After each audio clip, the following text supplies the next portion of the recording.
Bismillahirrahmanirrahim. Assalamualaikum warahmatullahi wabarakatuh. Alhamdulillah wassalatu wassalamu ala Rasulillah wa ala alihi wa sahbihi wa man walah wa ba'd. Fa ya ahbaballahi wa ahbab rasulih sallallahu alaihi wasallam, usi nafsi wa iyyakum bittaqwallahi faqad fazal muttaqun fala tamutunna illa wa antum muslimun. Faqala ta'ala ya ayyuhalladzina amanu taqullaha haqqa tuqatih wa la tamutunna illa wa antum muslimun. Saudara-saudariku, seluruh mahasantri di Ma'had Islam Rafia Akhyar Mira, alhamdulillah kita bisa berjumpa kembali. Ini pertemuan yang mudah-mudahan selalu Allah berkahi untuk kita semuanya. Alhamdulillah, bersyukur pada Allah telah diberikan kekuatan kembali belajar di balik segala ujian yang Allah titipkan kepada kita semua. Kemarin sempat 3 pekan kurang lebih saya dalam masa pemulihan terkena tipes. Alhamdulillah Allah berikan kekuatan kembali dan kita bisa berinteraksi lagi dengan teman-teman di Mira. Dan saya ingin menepati janji yang beberapa waktu lalu saya pernah sampaikan bahwa kita akan mulai menata kurikulum supaya kita bisa lebih fokus dalam pembelajaran dan kita mengetahui apa yang akan kita kaji untuk ke depan. Karena itu langsung saja saya akan coba berikan beberapa gambaran apa yang coba akan kita kaji dalam Mira ini, sistem pembelajarannya seperti apa, dari berapa bagian yang telah kita uji cobakan, teman-teman juga sudah praktekkan, dan mudah-mudahan ada manfaat yang bisa kita dapati dari semua itu ya. Baik, saya akan berikan gambaran secara singkat ya tentang kurikulum yang akan kita pelajari. Seluruhnya akan mengeluarkan dari intisari ajaran Al-Quran yang Allah berikan kepada kita sebagai pedoman kehidupan, yang nanti akan diberikan bimbingan detailnya oleh petunjuk Rasulullah SAW yang diteruskan oleh para sahabat, para ulama sampai kepada kita, yang semua nilainya itu lintas masa, lintas zaman, lintas dimensi. Artinya kapanpun, dimanapun, dalam keadaan apapun itu selalu akan sesuai dengan konteks kebutuhan kita dalam setiap pergantian zaman. Ya, teman-teman bisa lihat setelah 15 abad kan selalu relevan kan sisi Al-Quran dengan kebutuhan kita, dan selalu ada jawaban dari setiap persoalan-persoalan kehidupan kita. Karena itu saya akan coba turunkan dulu ya secara garis besar teman-teman sekalian intisari dari Al-Quran itu ya, intisari dari hukum Al-Quran ya. Kalau saya tuliskan secara fikih, saya berikan tanda kurung begini ya, Al-Quran itu dibagi kepada 3 bagian pokok, dan ini yang akan kita pelajari ya. Kalau kita tarik begini, ini 1 kan, kemudian ini 2, dan ini yang ketiga ya. Yang pertama terkait dengan ahkam i'tiqadiyah, hukum-hukum yang terkait dengan persoalan akidah ya, persoalan keimanan, itu nama lainnya kan, atau keyakinan. Jadi nanti di antara sekian banyak ayat yang diwahyukan kepada Rasulullah SAW, dijelaskan kepada umatnya sampai kepada kita saat ini, bahkan kita bisa berinteraksi langsung dengan bacaan kepada Al-Quran, penelitian, sampai kita bisa mengamalkan dengan baik.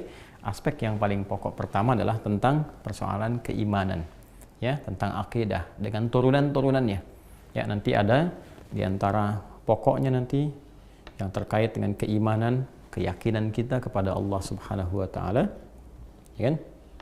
Nah, ini ilmunya harus kita pelajari, karena kalau nanti yakin tanpa ilmu, hanya di lisan saja, itu umumnya mudah goyah ya. Dikasih mie instan nanti hilang ya, luntur imannya. Dikasih sarung, kasih obat-obatan bisa luntur. Bahkan sekarang hanya diberikan kalimat-kalimat angin surga gitu kan ya, yang menyertai kata-kata mutiara yang manis, hanya sekedar mengatakan aku mencintaimu, kita sehidup ya, semati dan sebagainya. Tiba-tiba iman bisa ditukar ya, dan sebagainya. Ini nanti penting untuk kita ketahui, dan apa dampaknya dalam kehidupan kita baik di dunia ataupun saat kembali ke akhirat menghadap pada Allah Subhanahu wa taala dengan iman yang pertama ini. Nanti turunannya yang kita ketahui ada 6 itu yang pokok ya. Iman kepada Allah, iman kepada malaikat, kan? Nah, nanti ada yang terkait dengan kitab, ya, ada yang terkait dengan rasul, ada yang terkait dengan hari akhir, hari kiamat, kan? Nah, atau hari akhir, dan yang terkait dengan qada plus qadar, kan? Qada dan qadar. Nah, ini yang disebut dengan rukun iman itu. Nanti ini akan dipelajari secara terperinci, kemudian juga ayat-ayatnya apa, lawannya apa.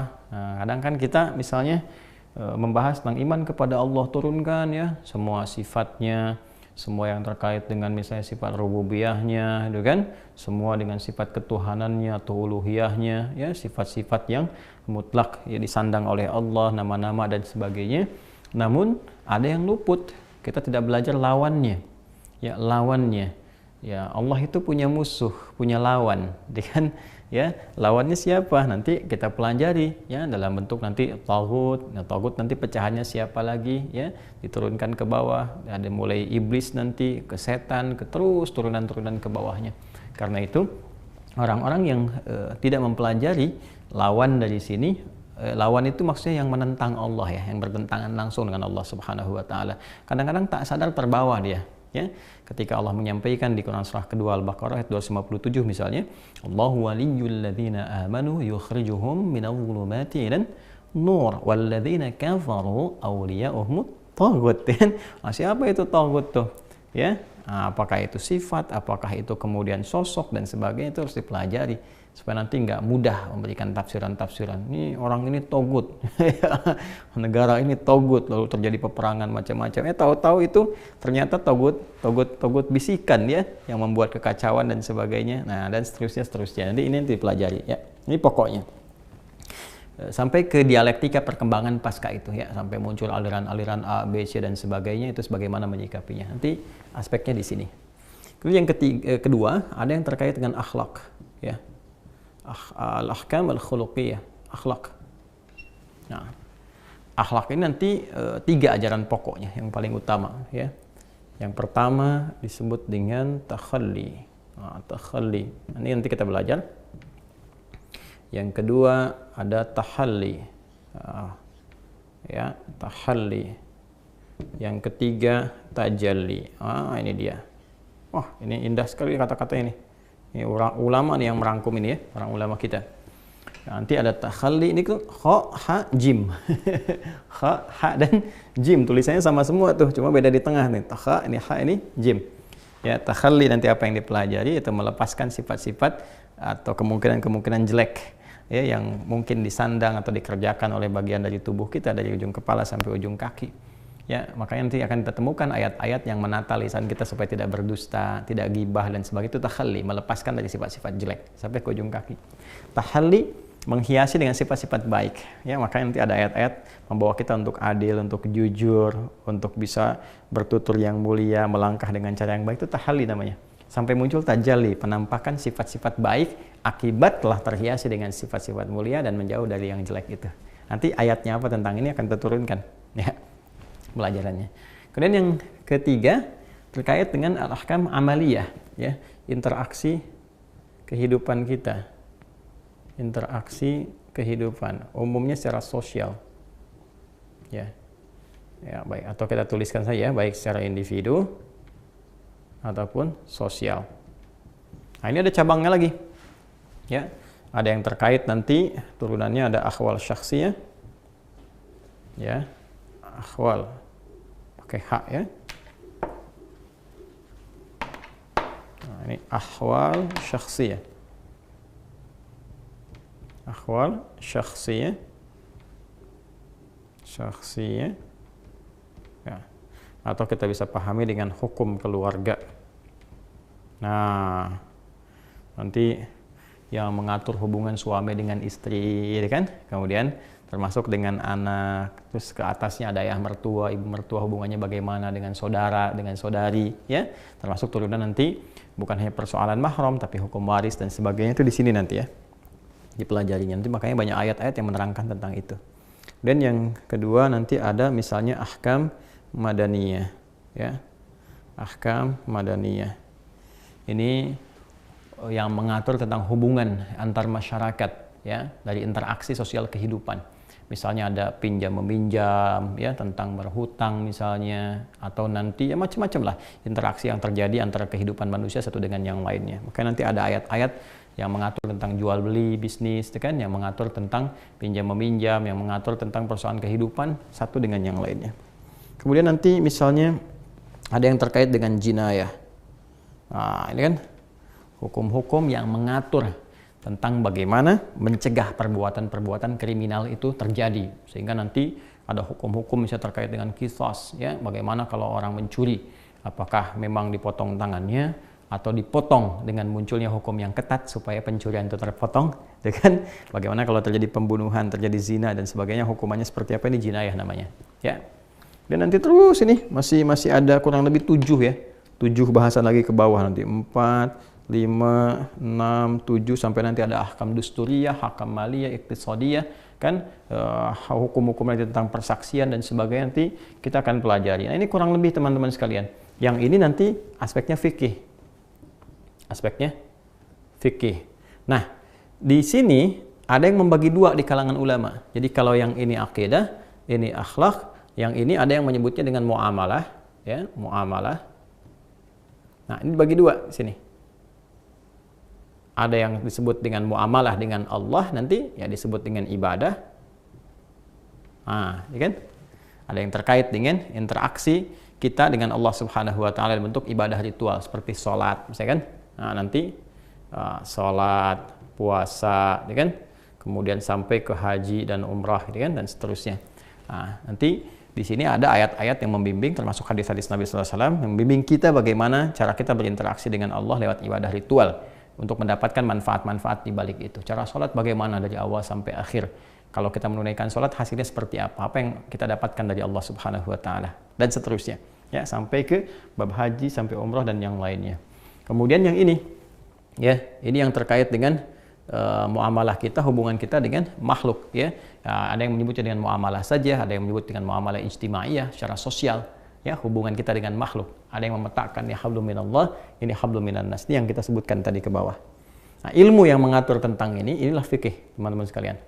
Nah, nanti turunannya dari sini ada usul fikih, ya. Sebelum menjadi produk hukum, nanti ada kaidah fikih, usul fikih. Kita akan pelajari insya Allah. Jadi secara umum, kurikulum pendidikan kita, ini kalau kita sudah mengetahui 3 aspek ini, akidah, akhlak, muamalah, menyangkut ibadah, dan hukum-hukum ijtimaiyah, interaksi kehidupan sosial kita, maka insya Allah lengkap sudah tuntunan kehidupan kita. Dan jika benar kita memahami ini, tinggal dipraktekkan dalam kehidupan, insya Allah jalan terang kehidupan itu bisa tertatap dengan baik dan mudah untuk dilalui. Ya, sekali lagi, mudah untuk dilalui. Sepanjang keimanan kita mantap, akhlak kita mulia, dan fikih kita kuasai, sehingga bisa bersikap dengan benar, baik dalam konteks ibadah kepada Allah maupun dalam interaksi sosial kehidupan. Nah, ini nanti teman-teman boleh catat ini ya. Dan insya Allah saya pun akan tuliskan, diketik ya. Kalau tulis sudah saya tuliskan. Bahkan nanti ayat-ayat ini ada berapa. Misal ahwalu syakhsiyah tuh ada kurang lebih 70 ayat, kan, yang terkait dengan itu. Kemudian madaniyah juga 70 ayat, terus nanti sampai ke bawahnya. Nanti kita akan gali ayatnya apa saja, dikaji bagaimana, kemudian hadis-hadisnya bagaimana, sampai ke praktek kehidupan. Kita nanti akan sistematis ya.